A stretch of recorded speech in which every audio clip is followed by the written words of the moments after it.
আমি আপনাদের সাথে আজকে পরিচয় করে দেবো একটু প্রিমিয়াম কোয়ালিটির ড্রোন, যেগুলো হচ্ছে প্রফেশনাল ওয়েতে সবাই ইউজ করে থাকে। এটা হচ্ছে ডিজিআই ব্র্যান্ডের ড্রোন। আচ্ছা, আমরা প্রথমে যদি আসি, এটা হচ্ছে ডিজিআই নিও। যারা একটু লো বাজেটের মধ্যে বা একটু মিড বাজেটের মধ্যে ড্রোন খুঁজতেছেন, তারা চাইলে এই নিও ড্রোনটা নিতে পারেন। এটা আসলে 18 মিনিট পর্যন্ত আপনি চাইলে এটা ফ্লাই করতে পারবেন। এটার প্রাইস হচ্ছে প্লাস 40,000 প্লাস। এর উপরে গেলে আপনি হচ্ছে 60,000 প্লাস পাচ্ছেন। এর নিচে যদি একেবারে লো স্টার্ট করে ডিজিআই নিওর মধ্যে, তাহলে আপনি 30 প্লাসের মধ্যে আসলে ড্রোন পেয়ে যাচ্ছেন। আচ্ছা, এরপরে যদি আমরা আসি ফ্লিপ, 2025-এর সবচাইতে ভাইরাল ড্রোন যদি ধরি, তাহলে সেটা হচ্ছে ফ্লিপ। এটা হচ্ছে একেবারেই ছোট করে ভাঁজ করা রাখা যায়। আমি একটু দেখাই। যেমন হচ্ছে এইখানে দেখেন, এটা হচ্ছে একেবারে ভাঁজ করে রাখা যাচ্ছে, DJI RC2 রিমোট সহ। আর রিমোটটা থাকলে সুবিধা হচ্ছে কি, আপনাকে এক্সট্রা মোবাইল ইউজ করতে হচ্ছে না। এই রিমোটের মাধ্যমেই আপনি চাইলে ভিউ করতে পারবেন ড্রোনটা কত দূর পর্যন্ত যাচ্ছে।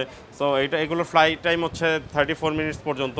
এই ড্রোনগুলো হচ্ছে একটু লাখের নিচে। ফ্লিপের 3টা ভার্সন হয়। আপনি চাইলে RC2, RC অথবা আপনি চাইলে ফ্লাইমোর কম্বো, 3টা চাইলে 3টা ভার্সনই একসাথে নিতে পারবেন। আপনি বাজারে একেবারে 7-8 হাজার টাকা থেকে শুরু করে 15-20 হাজার টাকার মধ্যে চাইনিজ অনেক ড্রোন পাওয়া যায়, যেগুলো হচ্ছে যারা হচ্ছে একেবারে নিউ ইউজের জন্য বা ট্রেনিংয়ের জন্য যারা নিতে চান, তারা চাইলে এগুলো নিতে পারেন।